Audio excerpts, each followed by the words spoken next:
Hello there again. In this video I want to talk about bulls and bears. These are terms that when I just started I didn't have any idea what the people mean. So it took me a while to understand why bears and why bulls. And usually bulls attack with their horns from below to the upside, from down to top. And the bears, they attack from up to down. They raise their arms and then push down their claws. So that's why they use these animals as reference of the movements. As you can see,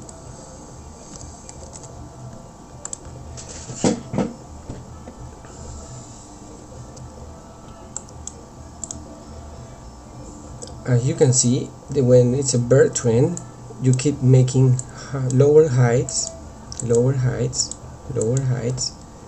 that eventually breaks certain levels, and that when an impulse goes down. And they usually start with a leading diagonal that you can see here. 1, 2, 3, 4, 5. That's usually the first movement when the bird trend starts, because this was rising before getting this to this top. And the first movement, counter trend, that we have is a leading diagonal like this that gave us a complex corrective phase for Bitcoin in this case. And why is this important? Because you don't want to buy when it's a bearish trend. You would rather sell at every height as possible. But you don't know which one is the top. For example, if you are here, you don't know if this is going to drop all the way down. So you are expecting to get better positions if you sell on these tops by using Fibonacci. I bet that this is 618 or 786, and the same for here. And when the price is getting into an apex, that's when an impulsive movement is coming. Once you see a break below it, that's when you want to get in with more chances of getting a positive trade.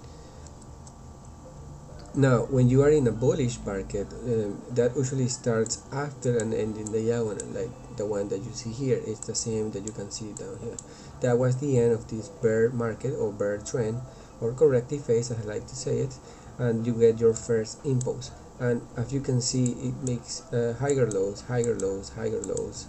every time, and that's when the bull market is really very well defined. And you don't want to sell here because you have like small chances of getting right. What you want to do is to buy the lows, and take profit on the way up. In our Discord server, we have more tips and resources that you can check out. If you haven't joined yet, please do so that you can actually join our chat. We share many things here, and one of the things I like to share are some tips and advices that I've been gathering through my experience. And one of the things that I like the most is the phrase of "the trend is your friend." I didn't understand it when I just first started, but now I do. And that's because you are more likely to hit your trades buying when you're in a bull market than trying to sell at every height as possible, because we never know what the maximum or minimum will be. However, we can continue buying until we get there, and vice versa. In a bear market, why would you want to buy the minimum? It's just too risky. It is better to sell at every possible maximum and follow the wave until proven otherwise. And here is a graphic of Bitcoin that the trend is your friend.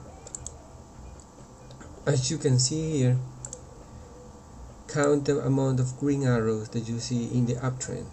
You have more chances of getting it right than selling the tops.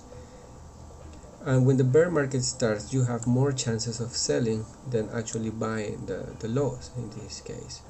That's it for this video. I only wanted to make sure to understand what is a bear market or a bull market, what are the terms of this is a bullish pattern or bearish pattern. And now you know why people say that trend is your friend, because you have more chances of following it than going against it. And yes, of course, you have like a small trends going against the main trend, but the main trend is up, so you want to follow it. So give priority to the orders that goes along with the main trend, because that way you have more chances of getting a good trade. That's it for this video. See you in the next one.